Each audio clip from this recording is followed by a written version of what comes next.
actually go. Okay.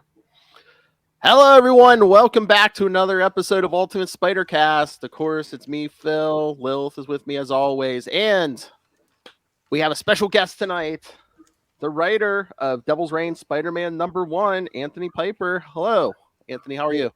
I'm doing well, guys. Thanks for having me on. Thank you for joining us. Hey, no problem. We love talking to creators. Don't take yourself too seriously. We're not that kind of podcast. Yeah, Okay, no. okay, all right. Get mad casual with it. All right, let's go. Yeah, I was gonna say I just try to be respectful. But otherwise, yeah, let all hang on. All right, Okay, so let's go. Yeah, before we get into the book, like I said, I just wanted to ask. So did I see were you a artist before you were a writer? So I mean, I wear both titles, writer and artist. As far as my first job with Marvel, it was a ghostwriter special that I did with Method Man, and I was responsible for the art, but I was also sort of responsible for the writing as well. Method Man had came up with the script with the storyline, and I just kind of added the dialogue to it. So we kind of shared the writing credits on that. But yeah, I do both. You know. Double threat alert! Double threat alert! Yes, double threat. I don't know. I mean, do you like doing both, or like if you do both at the same time, is it like a pain? Yeah, he can't tell himself to, and then they fight for 15 pages. He has to do the 15 pages. So, for me, I work primarily work on my own IP. And that's kind of how I got into the industry was my IP Trill League. And because of that, I started working more in animation. So my style is, I would say, more fitted toward animation than actual comics. But I've worked with Marvel I've illustrated a couple of projects and a couple of books. And I would say in terms of working with Marvel comics, I would probably say I enjoy writing more than actually illustrating for them, just because I don't think my style gels well with their characters as much. So I definitely prefer writing more, but occasionally, you kind of get bored with just, dabbling on, text edit. So it's kind of like, all right, I want to draw, particular character. So who are some of your favorite Marvel characters? Favorite Marvel characters. Domino became one of my favorite characters. I mean, I was already a big X-Men fan in general. X-Men is what got me into comics as a kid. But Domino became one of my favorites just because she was one of the first X-Men that I kind of wrote for, and I was doing a couple of stories for her. Who's another one of mine? It's a lot of X-Men characters. Psylocke. Who else? Cyclops. I'm sensing a theme here. No judgments. Cyclops is definitely one of my favorite characters just because they're starting to veer into, that evil lane with them in terms of how psychotic technically Cyclops should be. From a child, you're reared to be a leader, of this team against people who hate you. And it's kind of like, all this stuff should be just bubbling up inside of this character to just go completely evil, who else? But outside of X-Men, who else is my favorite character? Oh man, that's difficult, Yeah, it's a lot of X-Men. It's just a lot of X-Men characters. So no arguments here. I was waiting for you to say Spider-Man because you did Devil's Reign Spider-Man. You know what? Okay, so here's the thing about Spider-Man. I love Spider-Man, and Spider-Man's probably, in terms of IP, Spider-Man was probably the character I read the second most when I was a kid. However, I just kind of feel like there are so many Spider-Man fans now. I feel like I have to be anti. That's just kind of how I work. Yes, another contrarian. Yes. we have a few friends who are like that with Batman. Yeah. Okay. Yeah. Yeah. See, it's just like, Spider-Man fans, they're just so, everywhere right now. So I'm just kind of like, I don't think I can be as much of a Spider-Man fan just because it just kind of feels like, that's kind of boring now to be a Spider-Man fan. I don't know if there's just so many fans because there's so many different Spider people now. You got Peter, you got Miles, you got Gwen. And everybody's valid now. That's what I love about it, though. It doesn't matter who your Spider-Man is. Everybody's valid. Even Ben now. Which, How did this job come about? I mean, you're like, I know you're probably like, oh, Spider-Man. Oh, Ben Reilly?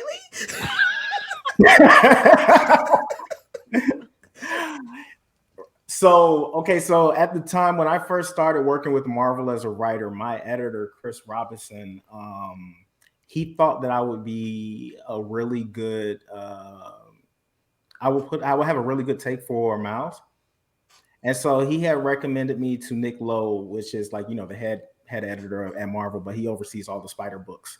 And so he had recommended me to take over, but I think they were in that transition phase when, Bendis was kind of like moving on and they were trying to find a new writer to take over. So it's kind of hectic on that title. So, he was like, yeah, I don't have time to look at new writers. I'm trying to find someone to take over this book completely. So some time had went by and Nick had reached out to me to illustrate a Miles special that was written by Cody Ziegler. And so I had wrote that and he was like, oh man, yeah, we still have to, get you on the Spider-Man book. So I was like, okay, cool. I'm thinking it's Miles. And he was like, no, we have something going on with Ben. I was like, Ben's back? He was like, yeah. So, so he got me, acclimated to what's going on with Ben Reilly, right now, what they're doing with them and stuff. And he was like, yo, I'm going to give you a special. So that's kind of how I got to Ben. And the funny thing is, it was enjoyable because a lot of my writing tends to be very, a little bit aggressive, kind of in your face. And, what I was reading with Ben, as far as where they were going with him, he was definitely a little bit more hardcore, he had guns and stuff like that and, ready to shoot people in the face. And I was kind of like, oh, okay. I was like, this is kind of up my alley, to the point where I actually went a little bit more extreme than I thought. They actually had to hold me back a little bit. So, but they enjoyed it. They enjoyed what I wrote. They were like, oh man, they were like, yo, you're giving Ben a really unique voice, because I just kind of had him like, he didn't care, he was like the evil Peter Parker. Well, not the evil Peter Parker, but like the Batman Peter Parker, Yeah. Oh, that's why I love Ben Reilly, because it's like you could do stuff with him that you can't do with Peter Parker. There's some story points where they're like, no, you can't do that with Peter. Oh, it's Ben. Oh yeah, go ahead. Do that. Exactly. So did you get a lot of notes for this? Just because, yeah, all the Ben stuff's going on, but it's also in the middle of Devil's Reign, so you kind of have like two events going on at the same time in this book. No, for the most part. I mean, I got the Rose. That was the villain that they gave me, and tied in with the Kingpin. And since, the Rose he doesn't have a lot of history, I kind of was able to invent my own little take on him, which they enjoyed. They liked how I wrote, his voice and stuff. But no, I didn't really get many notes. Well, actually, you know what? I did get notes because that story that I wrote initially, how it started off was not how, in terms of what was printed, was not how I intended that story to start off. What actually ended up happening was that story was supposed to come in after Devil's Reign 2. And what happened was that I think the book ended up getting delayed. Okay. And so what happened was that in Devil's Reign 3, Ben was captured by the police. Instead. Like my story started off with him in the hospital.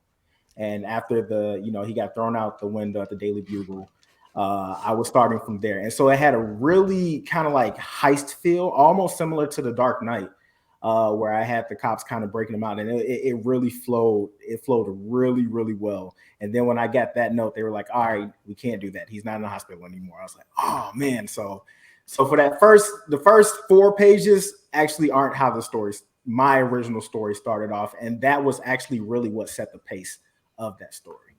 But that was pretty much the only note. I got a couple of other notes that were like, all right, that's a little too explicit.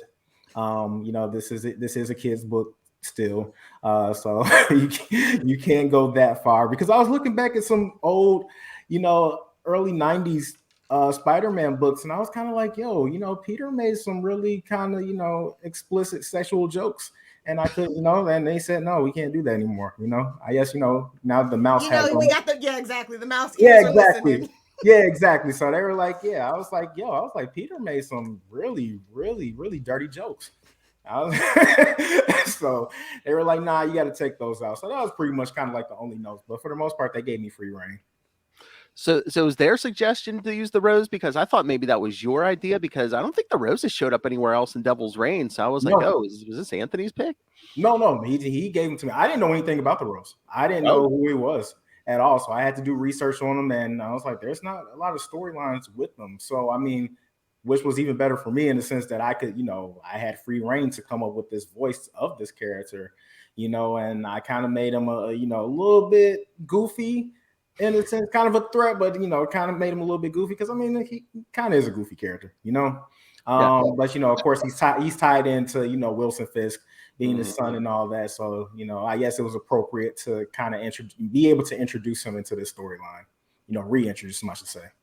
Yeah, he kind of had a clean slate. They killed him off for a while, and then they just brought him back within the last year or so. Yeah, but no, I thought you got his voice really well, because even when he was torturing Marcus, he's like, yeah, I usually have henchmen to do this. Yeah. I wanted to make him like that, sadistic rich kid, really spoiled brat who thinks he can be this crime kingpin, but it's like, no, dude, you have no experience. We don't even know who you are, so it's like. What are you really capable of doing? But I mean, he was very fun. I like that. I wish, if I do continue to do, a couple of more storylines, I would love to have characters or villains that just kind of have a little bit of a clean slate to just be able to, kind of reinvent their voice and, do something fresh with them. And I don't know if just because they don't have the time in the regular Spider-Man book, but just the stuff he did with Marcus, I loved, because it's they kind of told us in the main Spider-Man book that him and Ben and Marcus are friends, but they really don't have the time, I guess, to show you that. I thought I thought we got the most characterization of Marcus in the last, since when did this start? Okay, well, you know what? That actually was a note that he gave me. Nick did give me that. He did give me that note in a sense, because when I first. He gave me the books to read as far as what they were doing with Ben Reilly and the Beyond Corporation. So when I started reading those books, I thought there was always constant tension between these two characters that, they really didn't necessarily like each other. And that was one of the things he was like, well, I kind of want to make this a friendly, interaction with, Ben and Marcus. So I guess maybe that was supposed to be the turning point of their relationship. He didn't give me any insight into as far as what's really going to happen, with Ben and this corporation, but he was like, yeah, I kind of want this to be, some sort of friendly interaction between these characters. So, I think it might be a turning point for them. So is that the fun part of the job here? Do some background, read some comics. It's like, oh, okay. It is, and it also can be a little nerve-wracking as well, just because there's so much moving. Yeah. And you can read the books, but they're already plotting, a year down the line as far as where these storylines are going to go. So you think that, oh, okay, I have something really interesting to interject right here. And they're like, no, this doesn't mesh well with what we're doing 6 months from now. I'm like, oh, okay, well, yeah. Back to the literal drawing board.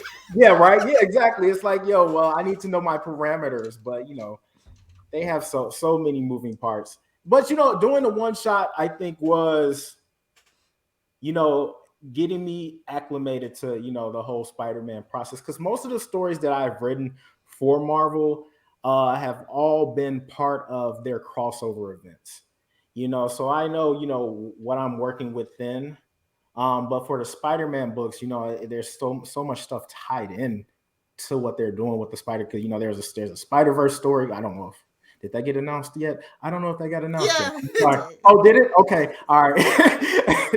There's that storyline going on. There's the Miles thing going on. Peter's coming back. It's it's so much stuff. It's the 60th anniversary. Yeah, there's a lot of moving parts this year. Yeah, there's a lot of stuff going on with it. But I will say you did make this a really fun story, because this event has been kind of dark. And I was just like, oh, God, I hope this is not another dark story. And it wasn't. It was super fun. I was just like, yeah, it was very well paced. Just chef's kiss on the pacing. Hey, thank you. Oh yeah, and it fit in perfectly with the Spider-Man stuff, the Devil's Reign stuff. I'd be the first one to say, oh, I don't know if this would fit in here or there, but no, I mean you slotted it in perfectly in 2 different events. So well done. Thank you. I'm glad it was received pretty well. I think Nick, this was my first time working with Nick as well, and I've gone on to write 2 other Spider-Man stories as well. One with Peter, one with Miles.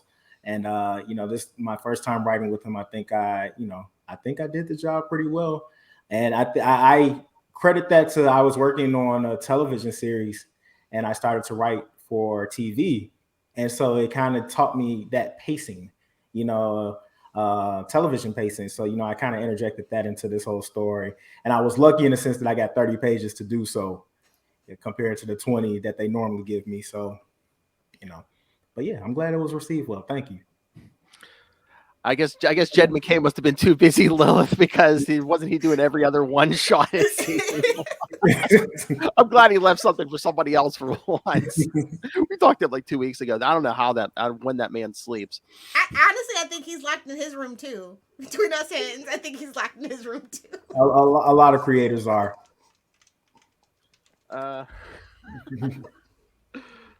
But yeah, I mean, okay. So as the art side, so do you always have like extra notes for like when you're doing just the writing? Do you have extra notes for your artists? And do they appreciate it? It's like, oh, hey, this guy knows that our side of the street, and yeah. I think he really enjoyed working with me, just because as an artist, when I'm writing, I'm always thinking about the visuals as well.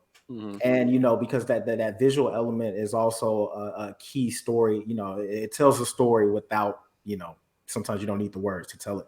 So whenever I'm writing my script, I'm very, very descriptive about kind of how I want this scene laid out. Like especially like the scene where the Rose is, he holds the knife up to Marcus. I told him, I was like, yo, I want this, like, I want it to look like a horror scene. I want the light overhead, him tied up and stuff like that. Or even when, after Ben and Misty and Colleen are talking and you flip the page and it's kind of like the Rose is sitting there, kind of like tired of the fact that, this interrogation session is not going his way. I was like, yo, sit him in a chair, have it backwards, have him with his jacket off, make it look like he's been there for a minute, and that tells, and that tells you a story in a sense that it's like, oh, this dude has been there for a while, talking, and the fact that he's unclothed. So yeah, Zay really, I think, enjoyed working with me on this book, and he did a really, really good job telling that story. Oh yeah, the art is great. I mean, between his work and it hit me now. Yeah, you're so aware of the, because you've done that work that, everything just pops. The writing, the art, beautiful. I'm gonna be nosy. Can you tell us a little bit more about your original IP? Is it creator owned or? Yeah. So basically, how I came onto the comic and animation scene is I was an independent artist. Doing a lot of mixtape cover work for local artists from Chicago, and that was kind of how I was making my ends meet. And one day I decided to remix DC characters. I took Robin, I made him black, and I kind of had him dancing like a black kid and doing all this this black stuff in a sense, and it went viral. And so I kind of thought, oh, okay. I was like, people like this. So I started remixing other characters and just kind of had them doing funny stuff. Like I took Green Lantern, I made him a pimp, and he was doing like, he made like a I mean, if it's Hal Jordan, you're not too far off. So facts. But I don't get into the illegal territory. He likes them a little young. So so I started doing that, and it just went viral online. And since I've just been kind of like, molding it into something and turning it into a series. And, 2 years ago, Lionsgate picked it up and they optioned it and they paired me with 50 Cent. We were working on a television series for it. We actually got it sold to Quibi. I don't know if you guys remember that. And we remember Quibi. Yeah, that little short stint. So once Quibi had went out, we decided we were going to take it somewhere else because that was kind of like my test. I think they were testing me to kind of see. They're like, oh, okay, you can write a couple of funny jokes and stuff like that, but we don't know if you can write a half-hour television, show. And I showed them that I could. And so now we're going to take it back out this year. But ever since then, I've just been doing a lot of different stuff, writing for Marvel, I've worked for Warner Brothers Animation, Fox Animation. What else have I done? Done illustration for like brands like Brisk, New York Times, stuff like that. So, that Trilly project kind of just took off, and because it was just familiar. It was like, you took these characters that were familiar to comic nerds and geeks and added a new hilarious. I'm not saying spin to 'em. DC owe you money, but I'm looking at you, Duke. I'm Okay, just well, saying. no. The funny thing about that, the crazy thing about it is that a lot of stuff started like the guy who Kari Randolph. He actually apologized to me because I know Kari. And he actually apologized to me because I had first came up with the Black Robin, and then all of a sudden, right after that, they introduced Duke. Another thing is the Teen Titans reboot cover that they did, where you had Damian sitting in front of the car. I had a cover very similar to that illustration. And then of course the Black Batman. My character is named Black Man. So so DC actually does. They're watching. They're watching a lot of stuff that it is that I'm doing. Even the fat character, I forget his name. The teen, I don't know what his name is, but the blue kid. He has a very similar design to my character Tam Tam, with the pop collar, and he's like a chubby character. So it's like, yeah, they're watching, but I mean, I'm interconnected with the community, the comic community, because it's very small, us artists and writers and stuff. So it's like, if you produce anything, it's gonna get around, and we're all inspired by each other. So it's like, it was just bound to happen. But yeah, DC needs to cut me a check, or just bring me on They'll board. throw you on a book something. Yeah, exactly. I mean, Lilith, there's so much going on over there right now. This might be the soon-to-be owner of DC Comics we're talking to right here. Like I said, whenever that merger happens, and what happens with that? Oh goodness! Wait, what DC's merger? got its own problem. Discovery Plus merger. Yeah. I think it's like the end of this month is when they'll finally start chopping heads. Yeah. I mean, I think it's starting to look a little bit brighter, though. I think they didn't know what they were doing, with the whole. Yeah, DC they needed movie, restructuring. Yeah. So we're fingers crossed. I love DC. I'm a DC girl. Most of us. I'm just fingers crossed. Yeah, I to be honest with you, I mean, I love Marvel's characters more, but in terms of the storylines, I like DC storylines a lot more. Just because I like a villain girl. So, yeah, I like dark stuff. Exactly, I like dark stuff. So are you a Batman fan then? I am very much so. Very much. Nice. So. Yep. Yes, because we also talk Batman. Doe, did you see the? I have not seen it yet. I'm going this weekend to go see it. Yeah, I think you'll enjoy it. Oh yeah, it's good. It's good. Just schedule at least 3 hours because the movie's almost 3 hours, but it's good. Yeah. Okay. Slushies, not sodas. That's my life pro tip. Slushies, not sodas. Yeah, it'll prevent you from going to the bathroom. Oh, okay. Yeah, I'm excited to see it. I mean, I've been seeing some reviews. I've been trying to stay away from spoilers and stuff. I think one of my friends actually did spoil it. He's, he put the words this, in his thing, and I was kind of like, oh, dude, did you just give something away, man?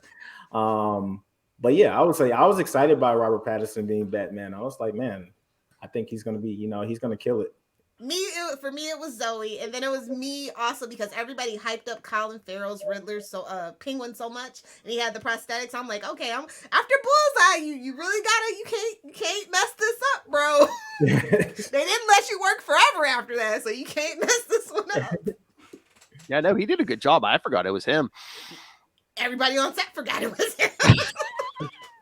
Do you think what is it? Do you guys consider it? I've seen a lot of people who are saying it's okay, and some people are saying like, "Yo, this is the best one." What do you guys rank it? I think on an artistic level, it's better than Nolan, but story wise, for me, I'm still saying the Nolan trilogy minus the Dark Knight is still my favorite Batman movie. But Rob has that silent acting, that brooding, that emotional damage, So yeah.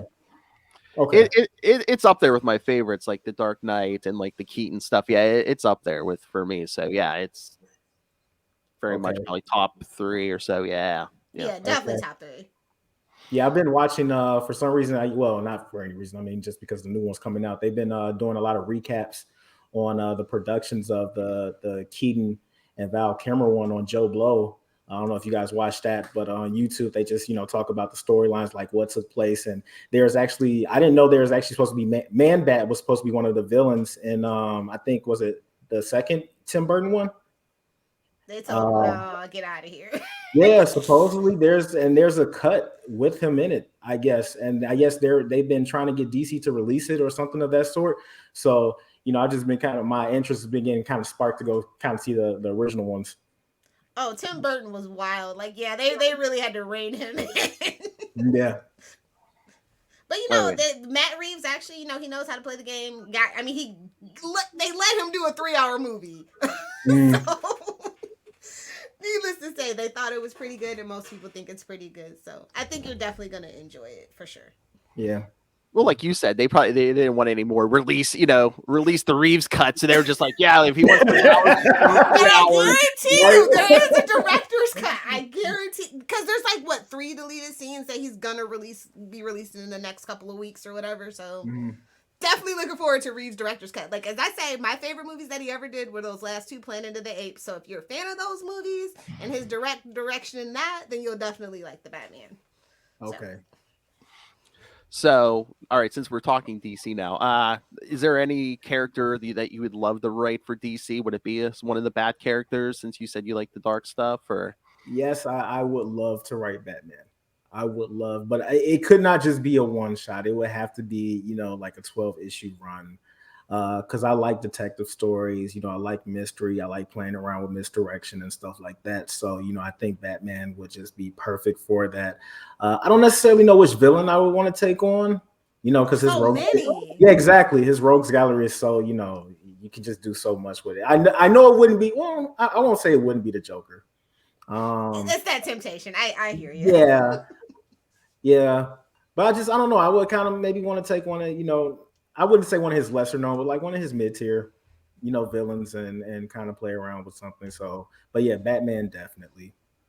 I grew up on Batman. Like Batman, I would say, as far as like, I'm a kid of the 80s. Ninja Turtles was technically like my first cartoon that, really inspired me to want to get into this, industry and do this. But I would say Batman, the animated series, is what molded me, creatively, as far as like, my storytelling and, my shape language with my cartoon stuff and stuff like that. So, and I had all the toys. Like I had all the Batman animated series toys. So, if you kept them, you could retire on those things. Right. In good condition. Right. If only we knew then what we know now. Right. Funny thing is, I did know. I only have like 6 or 7 of them left, though. Damn, mom. Yeah, I don't have. Wait for one summer. I don't have any of my old toys. I don't know what happened to them. Yeah, but yeah, I had all the figures, all the vehicles, the Batwing, the Batmobile, all that stuff. I remember I went crazy because I couldn't find a Robin toy, because that's, Robin was like one of my favorite characters, and like for some reason we could not find the Dick Grayson toy. So it was like I was like having a panic attack. I was like, yo, I need Robin with, what I'm saying, my collection. And so my parents went through hell trying to find them.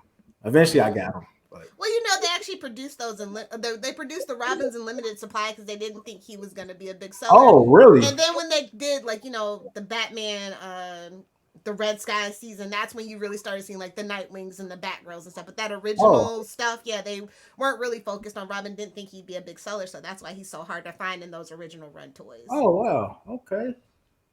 Which is ironic. It's like you make a kid character because you want to appeal to kids, but you don't. I thought my parents just weren't looking hard enough. Okay, so he was just actually. No, you can apologize. You can write them a little card. Maybe it's just because they didn't drop them in every episode. Yeah, by the time they got to that Red Skies episode, they, Batgirl and Robin and Nightwing, or Harley, Batgirl and Robin, the Rogue. Yeah, everybody got their time to shine. But for me, my favorite seasons are the first 2, where we really get like Batman and Selena, and that's just established canon as far as I'm concerned. We just need to go back to that canon, and everything will be fine. Right. But they're bringing it back though, right? They're doing some animated series, but I don't know if it's based on the original or not. But yeah, they're doing some version of it. Well, I'll tell you what. If you're not reading this already, you should definitely be reading the what is that? The Batman Adventures Continues. Oh, Adventures Continues. Okay, I had a friend who told me that I need to be reading Tom King's run on Batman. Oh yeah, you read Tom King anything. Yeah, he said that's really, really good. So. Oh yeah, you go into the store these days. I mean, just pick a direction. You're going to run into a Batman book. So yeah, pretty much. Yeah. Honestly, I'd say stay away from Black Label. Those Black Label stories ain't been hidden. Really? Save your money. I haven't read a single one of them, but I thought that was an interesting concept. With the whole mature storyline. I like, which is something that I wish Marvel would do. We did it once upon a time with Marvel, but they know where their bread is buttered. Well, it's Disney. It's Disney now too, so I think they tread a fine line there. Yeah, that's true. I mean, they tried to do with the whole Max label, but I mean, even with the Ultimate, storyline before, I forget what is the guy who took over Ultimates 3, Loeb. Before he took it over, I thought the Ultimates line was perfect. And I think there's room for that. I think that there's room for them to go into the darker stuff. I mean, they're doing Moon Knight now, And I was gonna say if we didn't have Jed McKay, I'd be like, give this man the Moon Knight book. I mean, you went dark. So it's like, they know they're eventually gonna have to go down that lane. They can't keep everything kiddie. So it's like, let's just go back to the whole adult label stuff with for Marvel. Well, if it sells, and that's the bottom line. So yeah. Would you be interested in any Punisher stuff? Because it looks like they're doing. I don't know how they're tweaking Punisher at the moment. No. Not. I'm not a fan of the direction that they're going. I mean, it seems like it's a lot of political stuff going on with it. Yeah. I have no interest in that. I'm waiting on the Mercy Bullets, honestly, any day now. The Mercy Bullet? What's that? When he first appeared, they kind of give him. He didn't have like real bullets. He basically just had these knockout bullets. Yeah. Yeah, nah. I mean, I don't know. I don't know where for him. Yeah, I don't know where they're going with it. I like my stuff how it was introduced to me. Yeah. I don't like too much change, especially when the change behind it isn't creatively inspired. It's more politically inspired than anything. It's kind of just like, all right, I'm good on that. So that's those damn 80s kids. As an 80s kid. Yeah, exactly. Exactly. I mean, when you look at the stuff that it is that we grew up on, it's just kind of like, we had some really, really dark, inappropriate, We were latchkey kids. Nobody was watching us. It's fine. Thank you, Frank Miller. Exactly. So. Okay, let's see if I can trip them up a little. Okay, so the rumors are there's all kinds of No, there's rumors that Ben Reilly's getting his own book after this. If he did, would you be interested in doing anything with a Ben Reilly book now that you've written Ben? Yes, for sure. That for some reason, anytime I write a character, I get I kind of get attached to my because I'm trying to find their voice, and like he's like I say, where he's like the the dark Peter Parker. So I just think you can do so much stuff with that. But yeah, I haven't. Well, they haven't told me that he was getting his own book. So, but they did say they said this is a new chapter in his life, and with Ben Reilly and stuff like that. So I guess maybe it is, but. Phil's the biggest Ben Reilly fanboy. He's just putting it into the atmosphere. You're a big Ben Reilly. Yeah. I read it. I was reading originally in the 90s when they did all that original Ben Reilly stuff. So yeah, I'm a big fan. Okay. Our every fourth episode's only dedicated to Ben. Oh, gotta give it Australia love. All right. But no, if you had the Ben Reilly book, I mean, okay, they say, okay, you're moving them to a different city. You can do what you want. What would like be your pitch? What would be your idea for a Ben Reilly book? What would I do with Ben Reilly? I guess I have to see what they do with him after the whole Beyond Corp, because, I don't know. Like, there's something nefarious going on with the Beyond Corp, so I want to kind of see, what is the aftermath of that. And where does that leave him as a character? I mean, it could turn him into, a dark, brooding, Bruce Wayne-esque type character, I don't know. And I mean, if that was the case, man, I definitely would want to jump on board. To have a dark Spider-Man who was just like beating everybody's butt, like, I don't know, like just doing some like really wild stuff that you would never see Peter Parker do, because that's how I would go into the book. I was like, what would Peter do? All right, I'm going to do the exact. I'm going to do the exact opposite of that. And since you are an artist, also, would you be like, okay, if I'm writing the book, I have to design like a new costume or something? No, I don't do designs. I don't like because anytime I have to do designs that aren't for okay, so for instance, my really close friend who works in the animation industry and he was a storyboard artist for the Spider-Man animated series. He's the one who designed the new Mouse suit and Chase Conley. And he's, like one of the best well-known animation designers out there, but he designed the new Mouse suit. And I, me being a real close friend to him, but also being a fan of his work, I was like, man, this suit is dope. But he's been getting a lot of backlash from people too, as far as like the suit. People don't like change. That's all. Yeah, they don't. Yeah, they don't. And I think, sometimes it's very hard to capture, what makes a character iconic, that classic suit, but also trying to interject something that's new, and skating that fine line. So I would just rather just leave it to somebody else and be like, all right, you go ahead and do it. Yeah, you take that heat and do it. I don't have to think about it because I would just wreck my brain trying to think of, how do we, redo this character. It's kind of like Azrael, like with the Batman suit. It's kind of like, like at the time, I thought it was kind of fresh and different. But now you kind of look at it now, 10, 20, how many ever years removed from it, it's kind of like, that was kind of, for a Batman suit, that was kind of whack. Well, that describes Azrael, so there you go. Yeah. It fit his personality. Well, it was the 90s too, everybody was getting armor. Shoulders, pouches, armor, yeah. True. Yeah, it was a sign of the times. Yeah, but yeah, I get that with the whole design thing. It's like the age of the internet. It's like you're never gonna make everyone happy, and there's always gonna be someone. If you do, you're doing something wrong. Like my grandma says, if you're making everybody happy, you're definitely doing something wrong. It's impossible though. This is true. Okay. So I asked you the DC one. Okay, you have free reign. You can write a monthly book about any Marvel character. So which X-Men member would it be? And why is it Cyclops? It's Cyclops. Yes, it is Cyclops. Because I would want to go deep into the psyche of this character because think about it. He's very, very attached to psychics. I mean, his father figure was a telepath. His first wife was a telepath. His second and third wife is a telepath. So it's kind of like, what's the issue? Do you like to be controlled? And I would just want to explore that. Like, I think there's a lot of exploration you can do with this character because he's so tightly wound up. And it's like a lot of that is, I think, spurred from the fact that. As a young kid, he was trained to be this leader. And, he's grown up and, everybody has an issue with him. Everybody brings all their problems to him. And then it's like, you introduce this, this wild card and, he's trying to kill you and, sleep with your wife, and it's just like, you have all the problems of the world just being, just kind of just dumped on you. And it's like, you always maintain composure.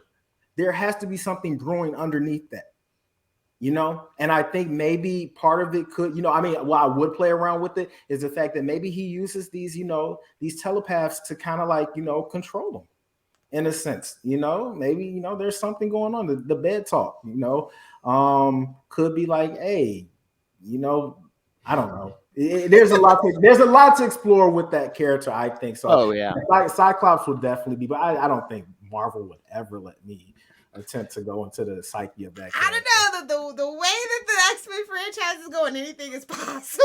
This is true. Yeah. Shoot your shot, bro. Shoot your shot. I mean, take it back to the beginning, even in like flashback, because like Lilith and I are always saying, it all started with Xavier, and he's been pretty much been shady since day one. So it's like everything. Don't forget Scott's a redhead too. That's all I'm gonna say. He's got a thing for redheads, and Scott's a redhead too. Facts. Facts. So are you reading any of the current X-Men stuff? I am not. I know. He's like, I'm waiting on the reboot. It's fine. Yeah. I'm gonna be honest with you. I know I'm probably shooting myself in the foot if this gets out. I'm not a Hickman fan. I think in my opinion, I think X-Men, and I get that X-Men probably, it needed to be rebooted. It needed a new direction. But it's just a little too sci-fi for me now. I always preferred X-Men when it was street level. I always liked the whole story, them versus humanity. And it's, I get that it's still that, but it's just, I don't know, it's just super The convoluted Pod now. People? Is that Yeah, what it is? it's too convoluted now to me. And I pray that they don't bring this into the MCU. That was the original plan, but now they're kind of backtracking on that. So Oh, really? I hope so. I think because I think part of that was spurred by the fact that they were kind of trying to find a way to finagle the X-Men into the MCU and figuring that out. And I think that kind of tainted, now that a Wanda's little the bit. thing, though, and not Captain Marvel, it's just like they were there the whole time. She just messed with y'all. That's all. Yeah, Now that she's the main girl, they can definitely do that now. yeah. And I mean, for all the flack that the Fox, X-Men get, I think, they had a couple of hits, but I just prefer it being, Simple. these group of outcasts, versus, humanity and, all the anger and hatred that humanity has toward these characters that are different, which, I understand too. Disney, I don't necessarily know if Disney wants to venture into that territory as well, to kind of show the ugly side of humanity. Well, I got kind of hopeful when they did, the winter, with Bucky and Sam when they did their whole show. They kind of actually did dive into Yeah, more you're with right. them. They did. So Mm-hmm. But I mean, I think it would get. I mean, well, I know they wouldn't get that dark, Um, but yeah, I mean, the fact that humans were killing mutants and stuff like that, um, I just kind of, I'm like, man, Disney can do this right, they invest the money, they invest the time into trying to bring these stories to life, how we know them, with a modern spin, and it's like you have so much material to do. You really, literally, you can have what it is that you built for the Avengers, that 10+ year run with the X-Men. But if you're going to start from Hickman's run, like I don't know what you guys are going to do. So my whole theory was like they did the Hickman run because they were kind of putting the X-Men in a holding pattern until they saw what the MCU was going to do, and now then they're going to like, okay, well, we can evolve them into what they're going to be in the MCU, then like closer to what they're going to be. So, but they're I doing, smell a time travel, going back in time and undoing this. That's my personal theory. but they're doing some. I guess they're doing something, because I know there's a crossover going on with the Avengers and the Eternals as well. So I thought maybe that was kind of going to be their, sort of experimental segue of how they're going to introduce the X-Men, because supposedly they're the Deviants or something like that. The X-Men are in this new crossover event.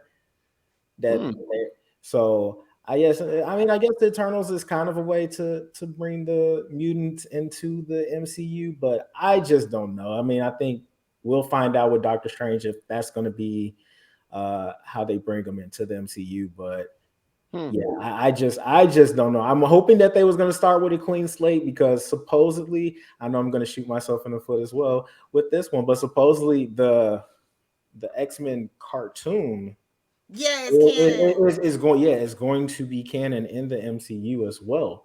So I don't know Which how means that's all the original 92 stuff has to be canon. Yeah. Yep. It's interesting to think about, definitely. Yeah. So I'm hyped for that, though. Like, they're bringing back the song, everything. oh yeah, and I just got told some really great information for season 2, and I'm super hyped for season Nice. 3 and 4. Well, not season 2, but the season after this one. But yeah, I think anyone who's an X-Men fan is going to be like, oh man, they're doing that. So all right. So, any other questions, Lilith, or should we let this man get back to the 50 You projects he's get working back on to at the work, moment? young man. I shall. Yeah, I'm over here working. And we're in pitch season right now, so in the TV space. So I'm like working on like multiple series, trying to get art ready and stuff. So fun times. Oh, one more just to be nosy. Are you pitching anything to Cartoon Network or Adult Swim or anything at the moment? Because that right now, that's like kind of the place to be for a lot of people. So I'm pitching for Trill League, but then there's also another series I'm pitching for Tubi. Oh, nice. We love Tubi here. Yeah, with Bento Box, they have a collaborative program where they're doing like pilots and stuff like that. So those are the 2 series that I'm working on right now. But hopefully one day I can get over to Adult Swim. I pitched Truly to Adult Swim, man, and they just, I don't know, they were like, you can't make fun of our characters because they're owned by Warner It's like Brothers. Robot Chicken. Hello. Exactly. Right. Just keep doing it. Just keep doing it. You have to make fun of them politely, I guess. Exactly. Well, we'll be on the lookout. Fingers crossed for some good stuff coming for you from pitch season. Thank you. Thank you, guys. Oh, hey, before you leave, before we do your plugs, I know Lilith will yell at me 5 minutes after we're done if I don't ask this. Can you give us a drop? Just say, hi, this is Anthony Piper, and you are listening to the Capes and Lunatics podcast. All right. This is Anthony Piper, and you are listening to the Capes and Lunatics podcast. Yes. Thank you, sir. All right. Now, drop them socials. Yes. Tell the world, where can they find you on social media? What projects you want to promote? Yes. All right. So right now, my Truly Kickstarter is actually live. So if you're a fan of the series, my Kickstarter for the second issue is live right now. I think it has about 25 more days. We're like 2,000 away from the goal. If you're looking for me on social media, you can pretty much you can Google my name. I think I'm the only Anthony Piper out there. But if you want to find me, you can go to facebook.com/Trill League or on Instagram. I am Ant_Piper. Very good. We'll have that all linked in the show notes if you guys are interested. Yes. All right. So yes, thank you once again. I mean, with all the stuff you have going on, I mean, we really appreciate you. Limited time. No, thank you for reaching out. This was fun. Oh yeah, and again with Trilly or anything else, maybe we'll have to have you back and talk that. So for sure, I'll definitely keep in touch. So hopefully when I get that TV series, I'll be back on. Oh yeah, please. Okay. All right, guys. All right, take care. Thank you. Have a good night. All right, you too. All right, another interview on the cancer. It was a great interview, but just when we started talking like Batman and the DC stuff, I just heard Ray like, "What the f?" I thought I was safe. You're never safe, Ray. I thought this was my safe space. Listen, there's the chance is never zero, Ray. You know this. The chance is never zero. There's bleed over in all of our shows, because we're nerds. It's fine. Oh, I know. Marvel and DC nerds. That's why people should hire us to do their official podcast. Yes, honestly. Well, Marvel has theirs. Come on, DC. DC used to have theirs for 6 months. That one that was on YouTube, they made a big deal about bringing people in and. Hey, the restructuring. Hey, whoever's gonna own DC.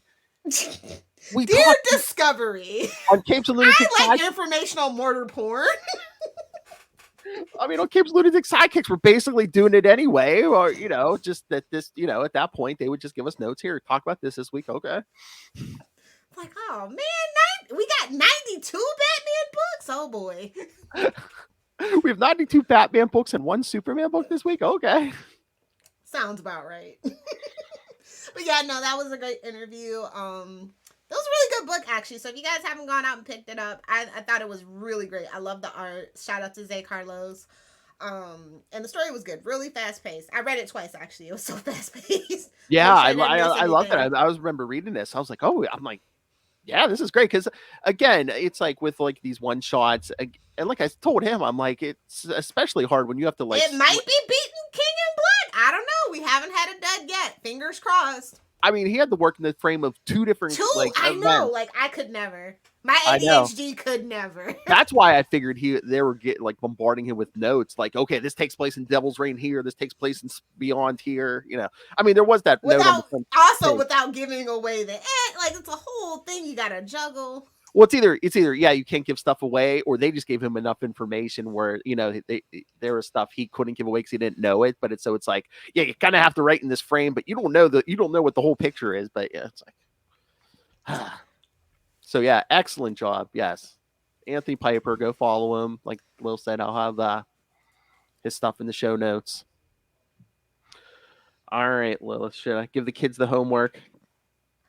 It's still Man-Thing merch. Oh boy. Oh boy. Next week is episode 169. Double the Man-Thing, double the fun. That's right, kids. We gypped you on Man-Thing this week because, I don't want to I want to give Anthony our full attention. So next week, that's right, the issue we were supposed to do this week and the one we're supposed to do next week. So yes, for episode 169, you're getting double the Man Thing. Gosh, Oh boy! I love the enthusiasm. That little Hellfire, man. You get there on the right subject, man. See, you all think talking she's about meat so natural for Lilith, I swear. So I hear on the international streets, little Hellfire. Yeah. So Talking about meat so natural for Lilith. see, around the world, they're talking about how much Lilith Hellfire loves talking about meat. So you're an international superstar. Hey-o. Hey-oh. Talking about meat is so natural for Lilith. See, all the fanboys. All the fanboys know. Scream at! Gonna make one day you're gonna get me. Here, take another drink. It's so salty. I know. I'm ready for that spit take to hit that camera one day. No, it's a brand new Elgato face cam. I can't. Put a screen or something in front of that thing.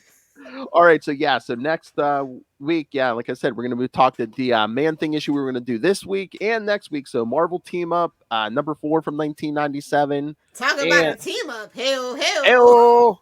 And Peter Parker, Spider-Man 1999, annual number 1. So, and of course, I'm sure we'll have a new Spider-Man book or two to talk to.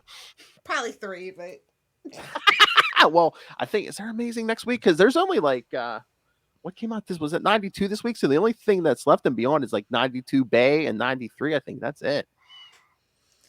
We're almost there, guys. Meanwhile, in Devil's Reign, we continue to be delayed and bombarded. I mean, I think they're shooting them out at I think they're back on like a somewhat of a track to get those out. Cool. I was about to ask Anthony, but I'm sure he doesn't know. But just anyone that connected to Devil's Reign in any way, I was about to say, hey, what happened to that Luke Cage thing? Only the writer knows. Probably, He threw a very vague hissy fit on Twitter. Yeah, I was gonna say probably spoken about it since. So probably the writer. It's a thing. Probably the writer and the editor are the only ones who know for sure. Yeah. Ah, damn it. Somebody will spill it in about a year whenever Luke Cage is new. Hey, remember that book that got canceled? Here it is. I was gonna say, did that writer have to sign an NDA or something? Because I was like, otherwise, I believe they have to. Yeah, they can't say certain things until the embargo's lifted, things like that. So, damn it! Because I was gonna say, can it run out by like May so we can have him on the round table? Be like, what happened to that Luke Cage thing?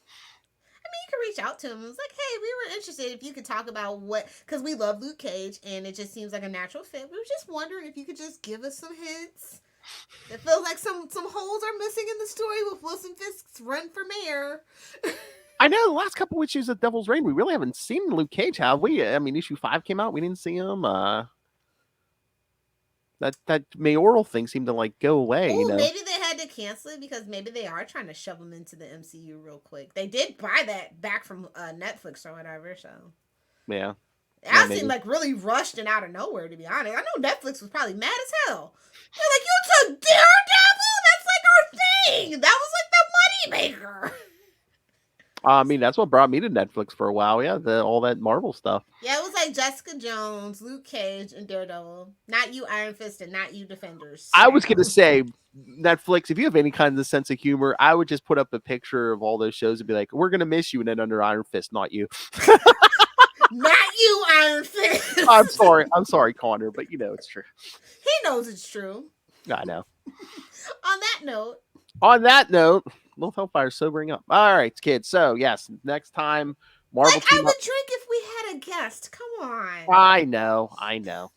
So yes, kids. Next time Marvel Team Up annual, or the Marvel Team Up number 4 from 1997, and the Peter Parker 1999 annual, and any new Spider-Man comics. And then in 2 weeks, Ray and Dave will be back to talk that Silver Surfer Sausage Fest. That's right. Say that 3 times fast, Ray. Hey-oh, that's a mouthful. That's a mouthful. And maybe I'll wait to drop on Little Hellfire what we're doing for April. Anyway, all right, okay. Wait, what? Oh, I'll let you know. We'll keep that a secret for right now. All right. So yeah, kids, send us all the thoughts. Email us capesandlunatics@gmail.com or call the voicemail 614-382-2737. That's 614-38-capes. And we talk so much Marvel and DC on our shows. So it's like, if you're a creator and you want to push your book, hey, come on. Dear Riverdale writers, Shoot your shot. I don't want to get caught up, honestly. I mean, I so- would let you take over capes for a week, man. Do it. Can't do it. I can't get caught up at this point. All right, kids. So send your thoughts. Email, the voicemail, and follow Ultimate Spider-Cast on Facebook, on Twitter. Go join Web of Spider-Man, our Facebook fan group. What are we at? 3.5 or 3.6 thousand members now. Where's Into the Night at? We still One kicking their point. ass? I don't think they've hit 2 yet. I think they're like he's at 1.8 or something. Well, But wait till that show hits. If you haven't, go give Moon Knight, Into the Night, the original Moon Knight podcast of the internet, a like. I was gonna say he's gonna get all those people, once that show hits, where it's like, oh, I love the Moon Knight, Yikes! All those new fans who, All right, so find links to all Moon Knight, Mr. Knight to you. So send your follow all the social medias for all the shows we do, all the Facebook fan groups, and please subscribe to our YouTube channel. Again, every episode gets a video. Oh, I forgot. Number 1, Phil.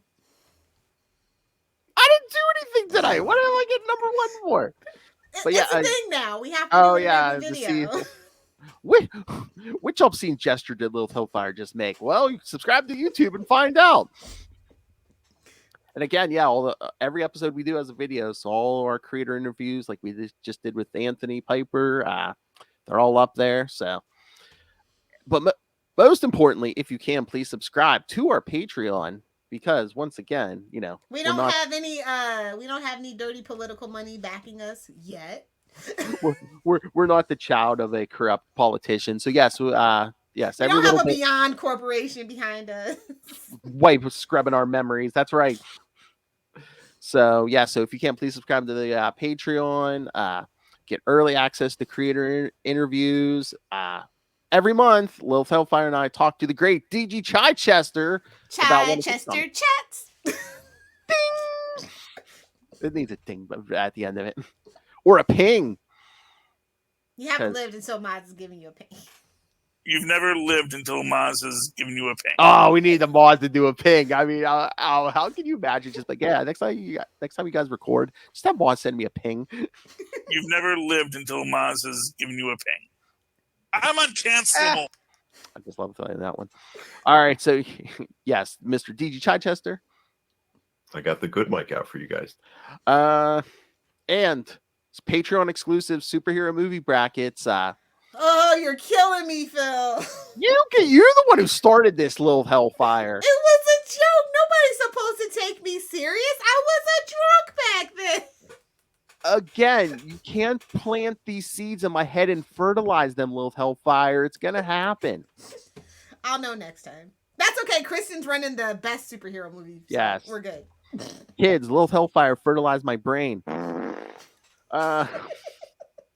So if you can, please subscribe to our Patreon. And again, you can always be sitting here watching us in your Capes and Lunatics and Capes and Lunatics Sidekicks merchandise.